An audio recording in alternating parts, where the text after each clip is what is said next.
এই যে সরকারপাড়া যুব সমাজ থেকে যে এই ক্রিকেট খেলা আয়োজন করা হয়েছে, আমি জানতে চাই এই খেলাটি প্রতি বছরই চলবে কিনা নাকি এই বছরই শেষ হয়ে যাবে? না, এই খেলা প্রতি বছরই চলবে।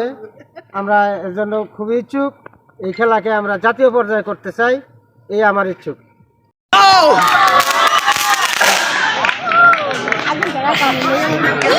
ক্রীড়াই শক্তি, ক্রীড়াই বল, মাদক ছেড়ে খেলায় চল, এই স্লোগান সামনে রেখে Sarkarpara day night cricket tournament short pitch 2024 আয়োজন করা হয়।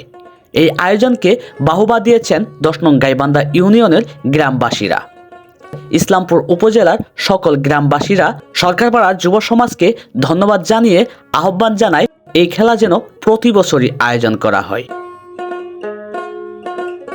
গ্রাম অঞ্চলে মিরপুর স্টেডিয়ামের মতো স্টেডিয়াম তৈরি করে অসম্ভবকে সম্ভব করে দেখিয়েছেন সরকারপাড়া যুব সমাজরা। উপস্থিতি দর্শকরা বলেন, এমন খেলা প্রতি বছরই আয়োজন করলে মোবাইল আসক্ত থেকে আমাদের ছেলেপেলেরা ফিরে আসতে বাধ্য হবে। তাই এমন খেলা প্রতি বছরই আয়োজন করা হোক। দেখে মনে হবে বান্দর যেন গাছে উঠে বসে আছে, আসলে তারা বান্দর নয়, মানুষ, ক্রিকেট প্রেমী মানুষ। এক নজর খেলা দেখার জন্য তারা গাছে উঠে বসেছিল। হাজারো দর্শক এই শীতের মধ্যে Sarkarpara day night cricket tournament short pitch 2024 সালের আয়োজনটি দেখার জন্য এসেছেন। এটি তো আপনাদের কি ইচ্ছা? আমাদের খেলা মতামত খুব ভালো খেলতেছে পোলাপানে। তো এটা কি সুন্দরভাবে আয়োজন শেষ হবে কিনা নাকি কোনো ঝামেলা হবে? কোনো ঝামেলা, আমরা সুন্দরভাবে খেলা তুলে দেবো আমরা।